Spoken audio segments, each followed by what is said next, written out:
Second biais, le biais de surconfiance. Vous savez, quand nous devons faire un choix coût-bénéfice, nous avons toujours tendance à considérer que nous allons maîtriser les issues les plus favorables. Dit en d'autres termes, nous pensons tous que nous sommes plus intelligents que les autres, c'est-à-dire que la moyenne.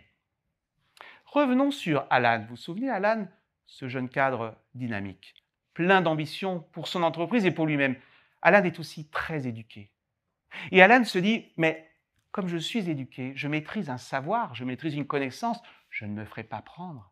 J'échapperai à la détection et donc je peux faire une entente puisque j'ai les moyens intellectuels de ne pas me faire détecter. J'utiliserai des téléphones cryptés, des noms de code. Tenez-vous bien, une expérience a été menée sur un échantillon de managers.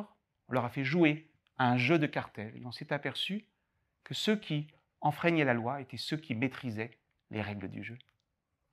Paradoxalement, le fait de détenir une expertise, un savoir, vous rend invincible, ou plutôt vous donne un sentiment d'invincibilité. Et donc Alan va être victime d'un biais de surconfiance qui va le conduire à surestimer le gain de l'infraction et à sous-estimer son coût. D'ailleurs, ce qui vaut pour Alan, qui, disons-le clairement, est potentiellement un délinquant en col blanc, vaut de manière générale pour toute personne qui entend enfreindre les règles de droit.